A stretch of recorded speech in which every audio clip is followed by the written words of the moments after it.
ఇవాళ వాళ్ళ పక్షాన నిలబడి నీతిగా నిజాయితీగా మేము పోరాడుతున్నాం కాబట్టి వాళ్ళు మాతో పాటు హైదరాబాద్ రాగలిగారు, నమ్మకంతో ఈ ప్రెస్ మీట్లో కూర్చోగలిగారు. అంతే తప్ప వాళ్ళు ఏముంది బయట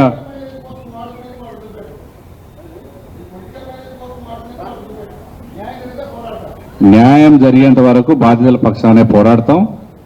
ఫ్లాట్లు ఏదైతే ఇల్లులు కూలిపోయారో ప్రభుత్వం కూల్చేసిందో అదే స్థలంలో రావాలి తప్పితే ఇంక ఇతర వేరే ప్లేస్లలో ఫ్లాట్లు ఇస్తామన్నా కానీ ఒప్పుకునే ప్రసక్తే లేదు. బాధితులు కూడా అదే స్టాండ్ బై ఉన్నారు. మేము దానికోసమే పోరాడతాం.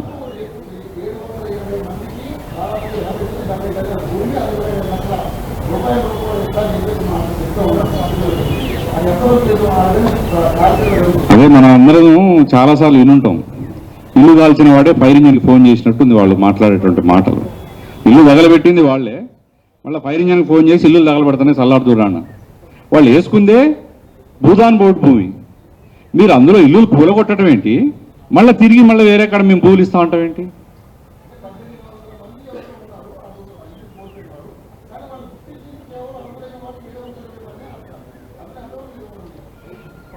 వాళ్ళు చెప్పేదంతా అబద్ధం. నిజమైనటువంటి పేదలకు మాత్రమే ఆ రోజు భూదాన్ బోర్డు ఇచ్చినటువంటి ప్రొసీడింగ్స్ వాళ్ళన్నీ చెక్ చేసుకున్న తర్వాతనే నిజమైన నిరుపేదలకే ఇచ్చారు తప్పితే ఉన్న వాళ్ళు ఎవరు కూడా అక్కడ లేరు. ఇది మాత్రం వాస్తవం. అక్కడ ఉన్న వాళ్ళందరూ కూడా ఆ కలెక్టరేట్ కట్టేటప్పుడు అందులో పనిచేసిన వాళ్ళే. ఇప్పుడు అక్కడ ఉన్నటువంటి ఎవరైతే సంపన్నులు మంచి విలాసమైనటువంటి జీవితాన్ని అనుభవిస్తూ ఉన్నారో వాళ్ళ ఇళ్లలో పనిచేసే వాళ్ళే, ఆ షాపింగ్ మాల్స్లలో పనిచేసేవాళ్ళు, హోటల్స్లో పనిచేసే వాళ్ళే ఉన్నారు తప్ప ఏ ఒక్కరు కూడా డబ్బులున్న వాళ్ళు కానీ భూములు ఉన్న వాళ్ళు కానీ ఎవ్వరూ లేరు అక్కడ.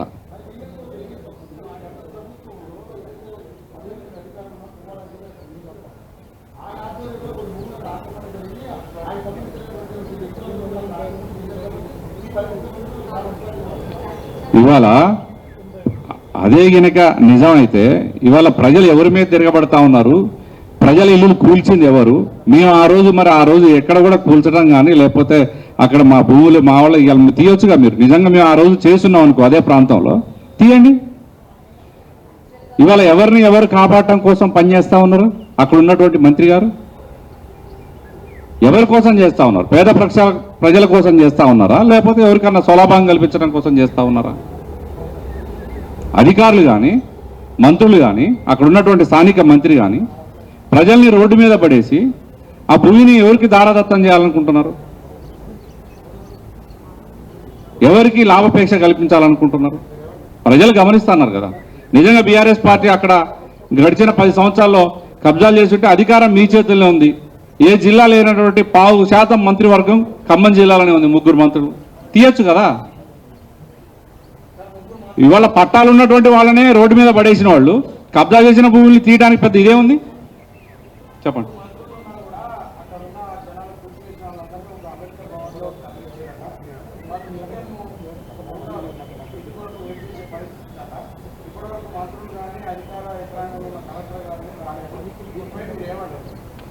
ఇది 100కి 100% వాస్తవం.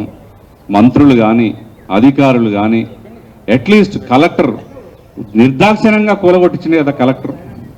కలెక్టర్ మానిటర్ చేసిందేగా ఇదంతా. 1000 మంది పోలీసులు స్థానిక మంత్రికి తెలియకుండా వస్తారా? 1000 మంది అధికారులు స్థానిక మంత్రికి తెలియకుండా కలెక్టర్ తెలియకుండా వస్తారా? యంత్రాంగం మొత్తం అక్కడికి వీళ్ళకి తెలియకుండా వస్తుందా? వచ్చారు, వాళ్ళ జీవితాలని నిట్ట నిలువున సర్వనాశనం చేశారు. చేసి ఇవాళ ఏం తెలియనట్టుగా మాట్లాడటం, నిర్వాసితుల దగ్గరకు వచ్చి తిన్నరా పన్నరా, పిల్లలు ఉన్నారు, మీకు రోగాలేంటి జబ్బులేంటి, మంచిగా ఉన్నారా? ఒక హెల్త్ ఆఫీసర్ కూడా అటు తిరిగి చూసిన పాపం లేదండి. మున్సిపల్ కమిషనర్ కానీ కలెక్టర్ కానీ ఎవ్వరు కూడా వచ్చారు. పోలీసు వాళ్ళు మాత్రం రోజు 100 మంది పోలీసులు దాని చుట్టూ పహారా. ఎవరు వస్తూ ఉన్నారు, వీళ్ళకి ఎవరు సాయం చేస్తూ ఉన్నారు? ఇవాళ నిన్న రోడ్డు మీద బైఠాయించారు. ఇవాళ మేము ఇప్పుడు ఇక్కడ ఉండి కూడా భోజనాలు పువ్వాడ అజయ్ కుమార్ గారు పంపిస్తే అక్కడ ఉన్నటువంటి పోలీసు వాళ్ళు భోజనాలు భవన్లోకి రానిపోతే వైరా మెయిన్ రోడ్డు మీద పెట్టి ఆ గుడి ముందు అక్కడ పెడుతున్నారు భోజనాలు. ఇంతటి దారుణమైన పరిస్థితి.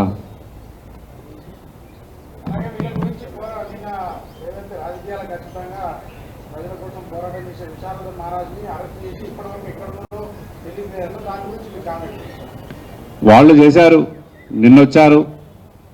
పేద ప్రజల కోసం అందరూ ఎవరు పోరాడినా మనం ప్రశంసించాల్సిందే. పేదల పక్షాన ఎవరు నిలబడ్డా మనం వాళ్ళ విషయంలో తప్పు పట్టేది లేదు. నిన్న వాళ్ళు వచ్చారు, ధర్నా చేశారు, పోలీసు వాళ్ళు అరెస్ట్ చేశారు, తీసుకుపోయారు.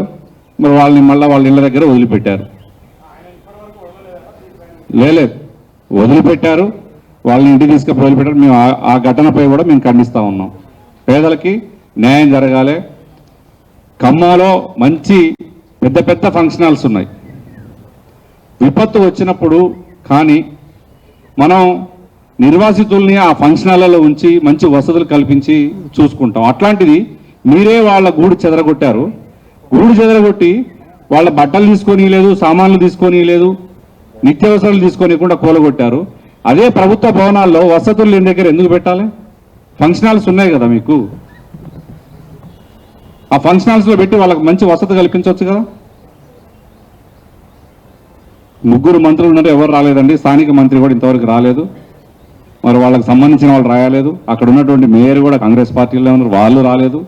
కమిషనర్ రాలేదు, కలెక్టర్ ఇంతవరకు ఏ అధికారి కూడా అక్కడికి వచ్చి తిన్నారా, మీరు ఎట్లా ఉన్నారని అడిగిన పాపం లేదు.